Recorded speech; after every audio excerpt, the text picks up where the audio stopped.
एक बार की बात है। एक गांव में कमलाबाई नाम की एक बूढ़ी औरत रहती थी। उसके पास बहुत सारा पैसा होते हुए भी वो किसी की मदद नहीं करती थी। उसके कंजूस होने की वजह से सब उसकी उपेक्षा करते थे। कमलाबाई उसके पास जितना भी पैसा और सोना था, उसे एक बर्तन में रखकर अपने घर के बीच में गाड़ रखा था। वो उस पर एक पुरानी चटाई बिछाकर सोती थी। एक दिन एक साधु गांव में आया। कमलाबाई के बारे में कुछ ना जानते हुए वो उसके घर के सामने एक पेड़ के नीचे बैठ गया। साधु को देखा तो कमलाबाई ने सोचा कि वो उसके घर उसे लूटने आया है, तो उसने उठाया एक बड़ा सा डंडा और उसके सर पे दे मारा। अरे बदमाश, अभी भी मेरे पेड़ के नीचे बैठेगा? तेरी ऐसी हिम्मत!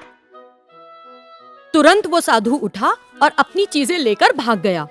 फिर उसने गांव के लोगों से कमलाबाई के बारे में पता किया।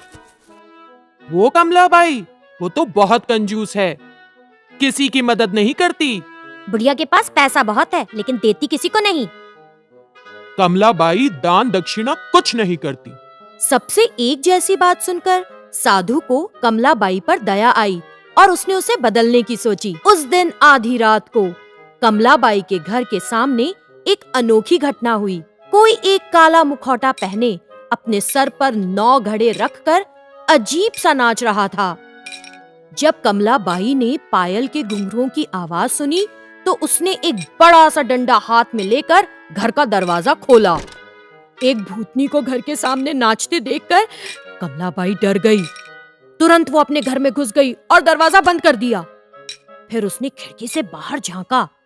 भूत के सर पर 9 घड़े थे और सबसे ऊपर के घड़े में आग जल रही थी। कुछ देर नाचने के बाद भूत ने सबसे ऊपर वाले घड़े को दिए के साथ जमीन पे फेंक दिया और बचे हुए 8 घड़ों के साथ गायब हो गया। जब कमलाबाई बाहर आई तो उसे घड़े के टुकड़ों के अलावा और कुछ नहीं मिला।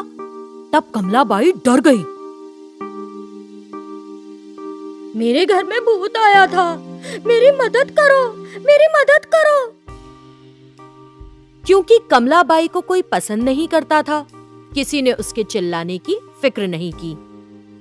एक भूत मेरे घर के आगे नाच रहा था, इसका क्या मतलब हो सकता है? मुझे बहुत डर लग रहा है। लेकिन किसी ने उसकी बातों पर ध्यान नहीं दिया, बल्कि उसकी तरफ देखा भी नहीं। रात में कमलाबाई घर के अंदर एक बड़ा सा डंडा पकड़कर खड़ी हो गई। आधी रात होते ही उसने फिर से घुंघरुओं की आवाज सुनी। जब उसने खिड़की से बाहर झांककर देखा तो उसे भूत के सर पर 8 घड़े दिखे। 8वें घड़े में आग जल रही थी। कुछ समय नाचने के बाद भूतनी ने सबसे ऊपर का घड़ा फेंक दिया और बचे 7 घड़ों के साथ गायब हो गई। हर दिन भूतनी आधी रात आती, कुछ देर नाचती रहती और फिर सबसे ऊपर का घड़ा तोड़कर बाकी घड़ों के साथ गायब हो जाती। ऐसा रोज रोज जब होने लगा तो कमलाबाई डर गई और इससे छुटकारा पाने के लिए जादूगर भैरव के पास गई। हर रात एक भूत आकर मेरे घर के सामने नाच रहा है, मुझे उससे बचाइए। तुम जैसी कंजूस औरत की मदद कभी नहीं। भूतनी की नाच से मैं बहुत परेशान हूँ, आप ही मदद करें। क्या तुम किसी की मदद करती हो? तुम्हारी मदद कौन करेगा? उसने अपने घर के सामने चौराहे पर पेड़ के नीचे उसी साधु को देखा। वो तुरंत उसके पास गई और कहा, साधु महाराज, जब आप मेरे घर के सामने बैठकर ध्यान कर रहे थे तो मैंने चोर है समझकर आपको बहुत पीटा, मुझे माफ कर दीजिए। साधु मुस्कुराया और बोला, कोई बात नहीं, अब तुम क्या चाहती हो? साधु महाराज, हर दिन एक भूतनी आधी रात अपने सर पर घड़े रखकर मेरे घर के सामने नाचती है। वो हर दिन एक घड़ा फोड़ रही है। फिलहाल उसके सर पर 5 घड़े हैं। इसकी वजह न जानकर मैं पागल सी हो रही हूँ। आपको मुझे उस भूत से बचाना होगा। साधु ने सोचा और नहीं में सर हिलाने लगा। कोई उपाय नहीं कमलाबाई, तुम्हारे आखिरी दिन आ गए हैं। ऐसा इसलिए क्योंकि भूतों का सरदार उन्हें छोड़कर कहीं चला गया है।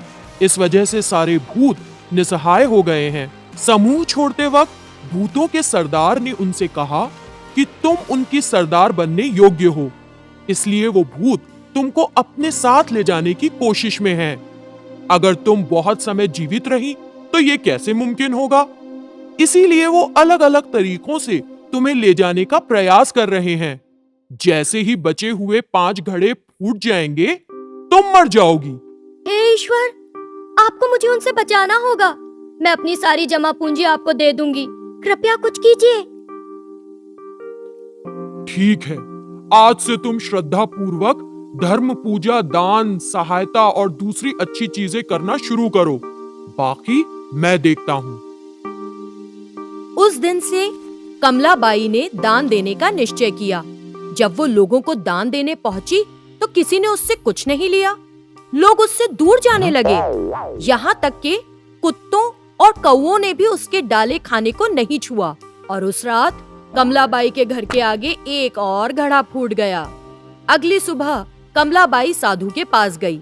साधु महाराज, मैं मृत्यु से नहीं बच पाऊंगी। कोई मेरा दान नहीं ले रहा। जो खाना मैं देती हूँ उसे कुत्ते और कौवे तक नहीं छूते। हाँ, क्योंकि तुमने ये धन लोगों की उपेक्षा करके अमानवीय ढंग से इकट्ठा किया है। पशु पक्षियों को भी इसकी खबर है। इसीलिए अब अपना पैसा मंदिर बनवाने, कुएं खुदवाने, अनाथालय बनवाने में खर्च करो। अगर तुम ये अच्छे काम करोगी तो सिर्फ लंबी उम्र ही नहीं, अच्छा नाम भी कमाओगी। साधु महाराज, कृपया आप ये सारी चीजें करें और मेरी मदद करें। अगर मैं करूंगी तो कोई स्वीकार नहीं करेगा।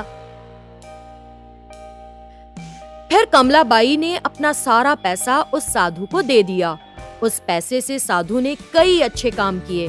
तब से कमलाबाई को न सिर्फ भूतों से छुटकारा मिल गया, बल्कि उसका अच्छा नाम भी हो गया। तो बच्चों, हमें इस कहानी से क्या शिक्षा मिलती है? यही कि जिंदगी जीना दूसरों की मदद करना है। हाय बच्चों, आपको हमारा वीडियो पसंद आया? और ज्यादा वीडियोस के लिए सब्सक्राइब कीजिए। फेसबुक और ट्विटर में हमें आकर मिलिए। Bye bye.